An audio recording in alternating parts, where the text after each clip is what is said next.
Movie की शुरुआत में हम लू को देखते हैं जो फैशन डिज़ाइनर बनना चाहती है और उसकी मॉम की डेथ हो चुकी है। उसकी मॉम भी लंदन में गई थी फैशन डिज़ाइनिंग का कोर्स करने के लिए।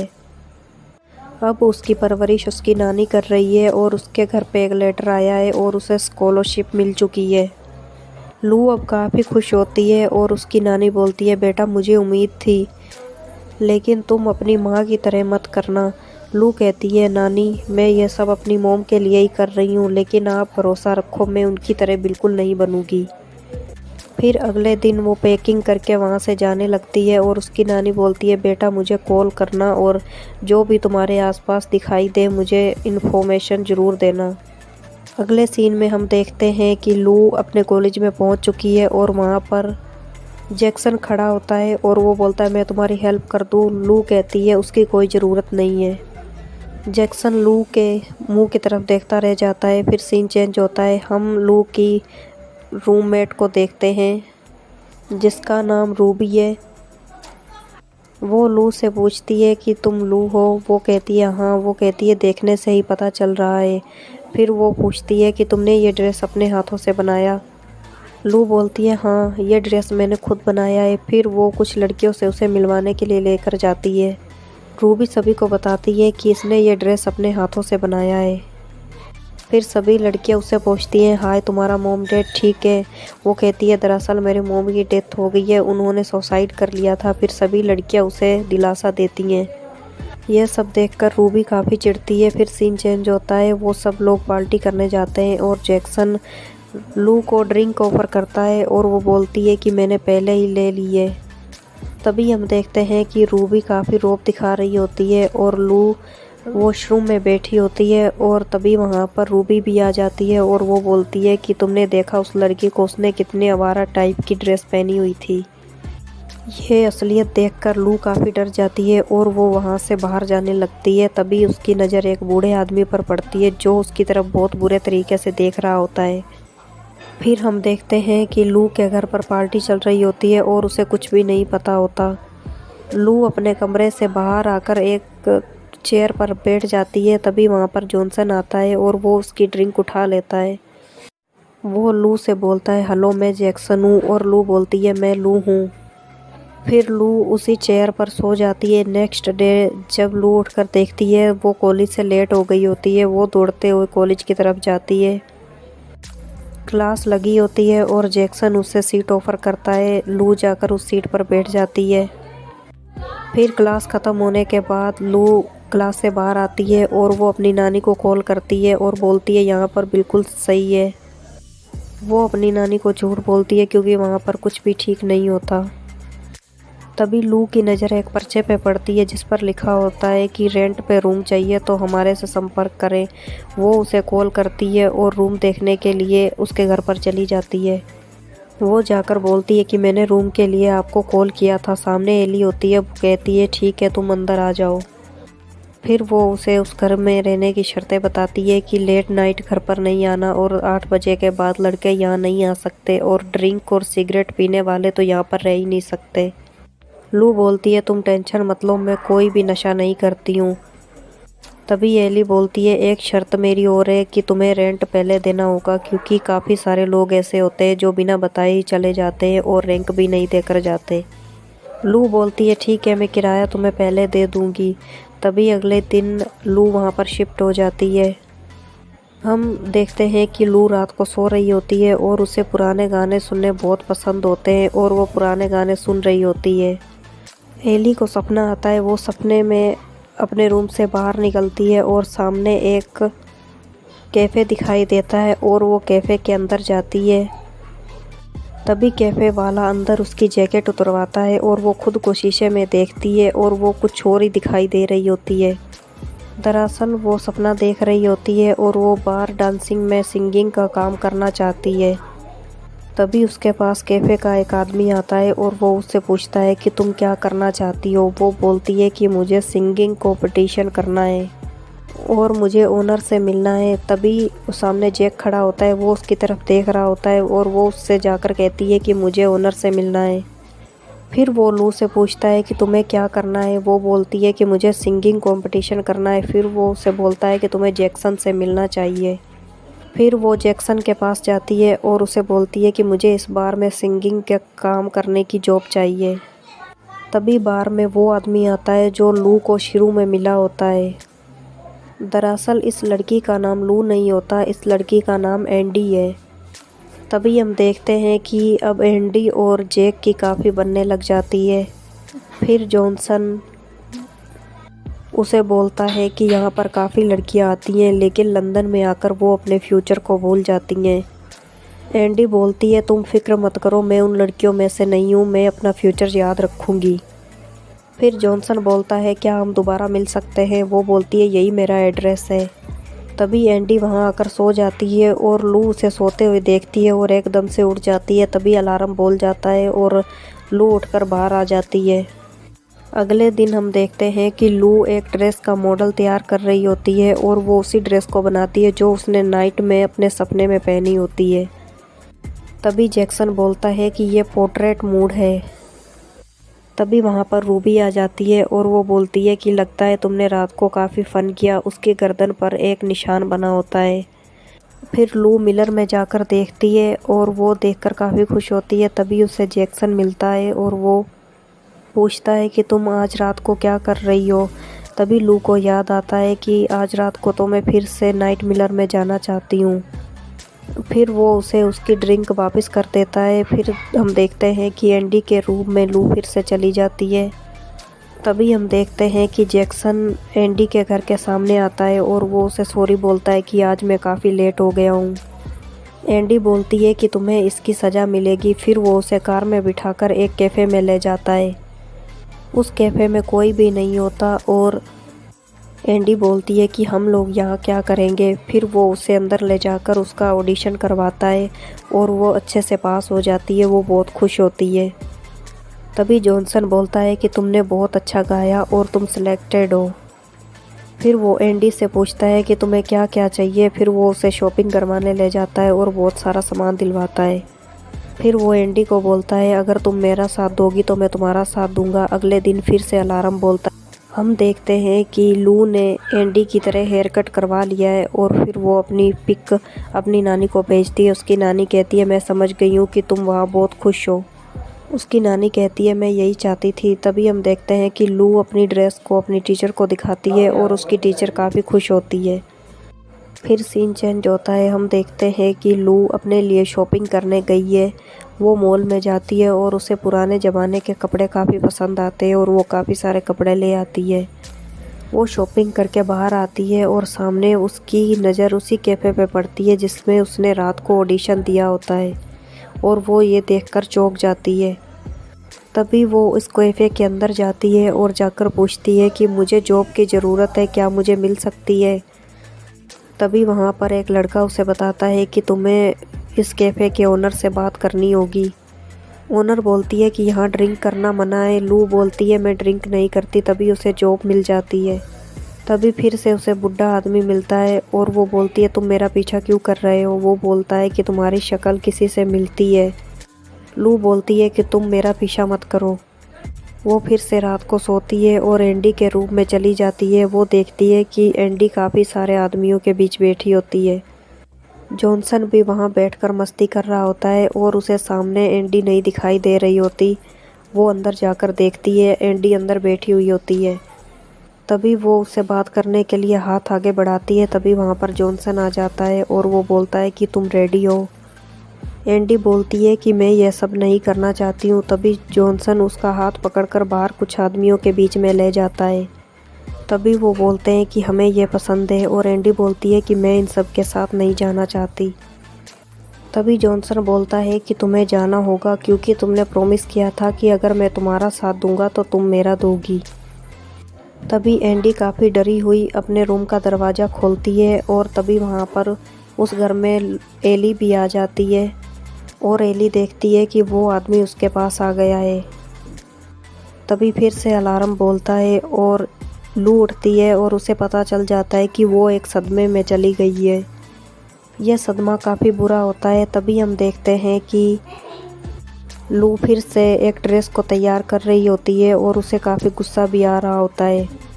तभी लू की नानी की कॉल आ जाती है और वो उसे छुपा रही होती है कि वो एक बार में काम करती है। फिर उसकी नानी कहती है कोई बात नहीं, कभी कभी ऐसा होता है। तभी फिर से वहाँ वो बूढ़ा आदमी आ जाता है और बोलता है कि तुम संभल कर रहना। तभी लू के साथ जो बार में काम करता है वो लड़का उसे आकर बताता है कि ये ब्लैक बॉय है। लू अपने कमरे में बैठी होती है और वो काफ़ी डरी होती है और अब वो सोना भी नहीं चाहती। तभी हम देखते हैं कि ऑटोमेटिक पुराने गाने बजने लग जाते हैं। जॉनसन फिर से वहाँ आता है और लू का हाथ पकड़कर फिर से उसे बार के बीच में ले जाता है। दरअसल वो एंडी से गलत काम करवाता था, वो उसे सिंगिंग का काम नहीं करवाता था और इससे की वजह से उसे काफ़ी कमाई हो रही थी। तभी जॉनसन बोलता है कि तुम ही ने बोला था मैं तुम्हारा साथ दूंगी। अब एली काफ़ी अच्छे से अपना काम कर रही होती है। तभी वहाँ पर एक आदमी आ जाता है और वो उससे पूछता है कि तुम्हारा असली नाम क्या है। वो बोलती है मेरा नाम एली है। तभी वो आदमी बोलता है कि तुम इस दलदल के लिए नहीं बनी हो, तुम्हें यहाँ से निकलना होगा। तभी वो मिरर में देख रही होती है और वो आदमी बोलता है कि तुम्हें अपना चेहरा देखना चाहिए। तभी लू उस शीशे को तोड़कर बाहर निकल आती है। तभी उसे पता चलता है कि काफ़ी आदमी उसके साथ रहते थे। अब लू काफ़ी डरी हुई होती है और उसे एक एक आदमी का फ्यूचर सामने दिखाई दे रहा होता है। फिर लू डर के अपने वॉशरूम में चली जाती है। वो जैसे ही अपने वॉशरूम में जाकर मुँह धोती है वो सामने मिरर में देखती है कि काफ़ी सारे आदमी उसके पीछे खड़े होते हैं। वो आदमी उसे भूत की तरह दिखाई देते हैं। लू काफ़ी डर जाती है और वो चिल्लाने लगती है। तभी अगले दिन वो काफ़ी उदास होती है और जैक्सन उसके पास आकर पूछता है कि तुम इतने उदास क्यों हो। वो बोलती है दरअसल मैं अपने घर नहीं जाना चाहती। वो बोलता है कि नाइट पार्टी है, तुम मेरे साथ वहाँ चलोगी। वो गेटअप में डांस कर रहे होते हैं और उसे काफ़ी सारे फेस दिखाई देते हैं। वो चेहरे काफ़ी डरावने होते हैं और लू वहाँ से चिल्लाकर बाहर आ जाती है। तभी जैक्सन उसके पीछे आने लगता है और एली जितने भी आदमियों के साथ संपर्क में रही थी वो सभी आदमी उसे दिखाई देने लगते हैं। वो ये सारी बात जैक्सन को बताना चाहती है लेकिन वो उसे बता नहीं पाती। तभी वो जैक्सन को बोलती है कि मैं अपने घर नहीं जाना चाहती। फिर वो जैक्सन को अपने साथ ले जाती है और वो दोनों एक साथ सो रहे होते हैं। तभी उसकी नज़र एली की तरफ पड़ती है और उसे दिखाई देता है कि उसके साथ काफ़ी सारे आदमी सो रहे हैं। तभी जैक वहाँ आकर उस पर हमला करने लगता है और एली बोलती है कि तुम मुझसे दूर हो जाओ। तभी जैक्सन बोलता है कि मैं तो तुम्हारे पास भी नहीं आया और मैं तुम्हारे साथ कुछ भी नहीं कर रहा हूँ। तभी वहाँ पर बूढ़ी औरत भी आ जाती है और वो बोलती है जल्दी से दरवाज़ा खोलो, यहाँ पर कौन है। तभी जैक्सन वहाँ से भागने लगता है और मिरर टूट जाता है। फिर वो आंटी बोलती है कि इसे तो हम सुबह देखेंगे। जैक के हाथ में एक खंजर होता है जो एली को लग जाता है और एली की वही मौत हो जाती है। अब लू काफ़ी डरी हुई होती है और वो बूढ़ी औरत अंदर आती है और बोलती है अब तुम सो जाओ, ये सब हम सुबह देखेंगे। तभी सीन चेंज होता है। अगली सुबह लू उठते ही उस आंटी के पास जाकर बोलती है कि रात के लिए सॉरी और अब मैं इस घर से जाना चाहती हूँ। फिर वो उससे पूछती है कि यहाँ पर किसी लड़की का मर्डर हुआ था। वो बोलती है कि बेटा यहाँ लंदन है, यहाँ बहुत सी लड़कियों की मौत होती है और किसी को पता भी नहीं चलता। तभी हम देखते हैं कि लू फिर से ड्रेस बना रही होती है और अब उसका ड्रेस रेडी हो चुका होता है। उसने वो ड्रेस एक लड़की को पहनाया होता है। वो लड़की सामने खड़ी होती है। तभी लू की नज़र जाती है कि उसे लगता है कि एडी सामने खड़ी है और वो खून से लथपथ है। लू अब सदमे में होती है और वहाँ से वो भाग जाती है। फिर वो पुलिस स्टेशन में जाकर कंप्लेन करती है।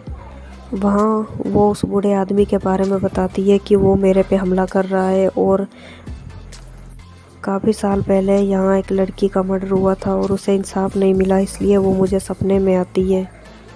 वो आदमी अभी भी जिंदा घूम रहा है। पुलिस वाले उसकी बात का मजाक बनाते हैं। लू को पुलिस वालों की बात सुनकर बहुत बुरा लगता है और अब लू को सबूत चाहिए होते हैं कि उस लड़की का मर्डर हुआ है या नहीं। फिर लू पुराने केस की फाइलों को चेक करने के लिए जाती है और वहाँ पर जैक्सन भी आ जाता है और वो सारी बात जैक्सन को भी बताती है। वो बोलती है कि अभी भी वो आदमी बेखौफ घूम रहा है और सिटी में उसका मर्डर हुआ था और उस लड़की को इंसाफ भी नहीं मिला, इसलिए मुझे उस लड़की के सपने आते हैं। तभी जैक्सन बोलता है कि इस काम में मैं तुम्हारी हेल्प करूँगा। लू जैसे ही फाइल चेक करने जाती है तभी वहाँ पर काफ़ी सारी आत्माएं आ जाती हैं और उस पर हमला करने लगती हैं। सामने रूबी खड़ी होती है, जैक्सन उसका हाथ पकड़ लेता है और रूबी बच जाती है और ये देखकर लू काफ़ी ज़्यादा डर जाती है। लू वहाँ से फिर से भागने लगती है और वो जैक्सन के पीछे जाती है। तभी एली लू को पुश कर देती है और वो वहीं पर गिरकर बेहोश हो जाती है। फिर कुछ टाइम बाद वहाँ बारिश आने लग जाती है और जिसकी वजह से लू सदमे से बाहर निकल आती है।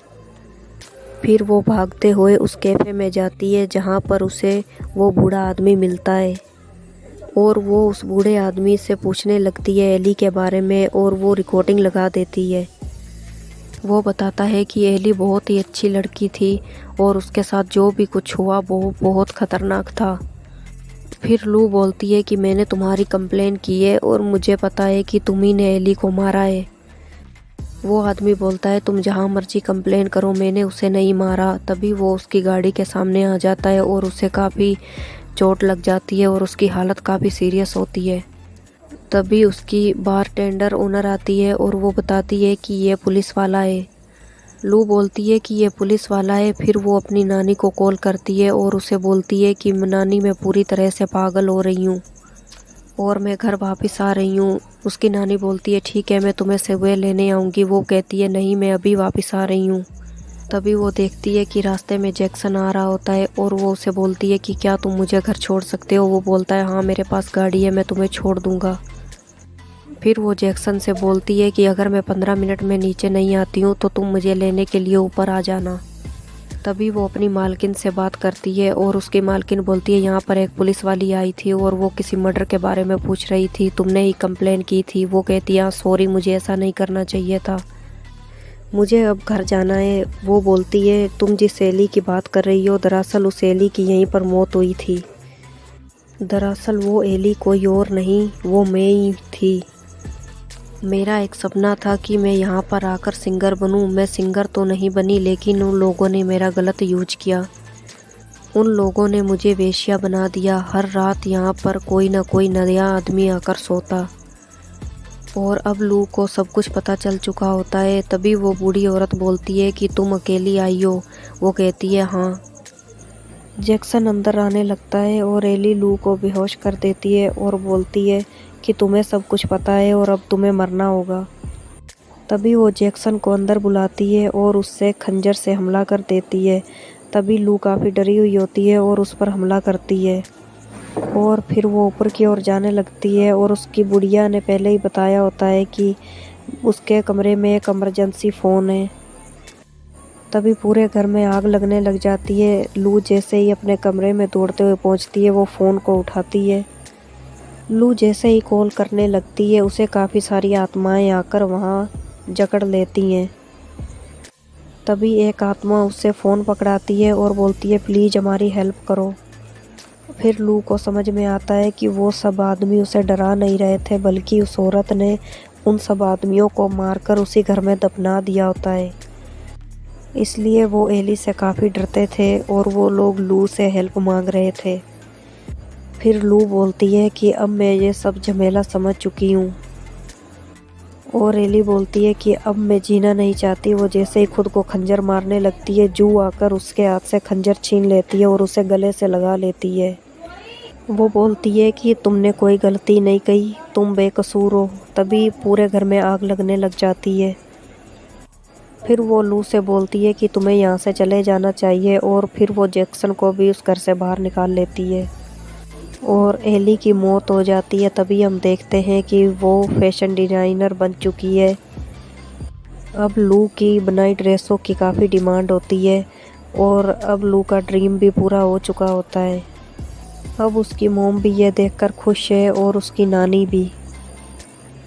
और अब लू को सामने फिर से एली दिखाई देने लगी है। ये मूवी यहीं ख़त्म हो जाती है। मूवी पसंद आई हो तो मूवी को लाइक करें, चैनल को सब्सक्राइब करें। Thank you for watching.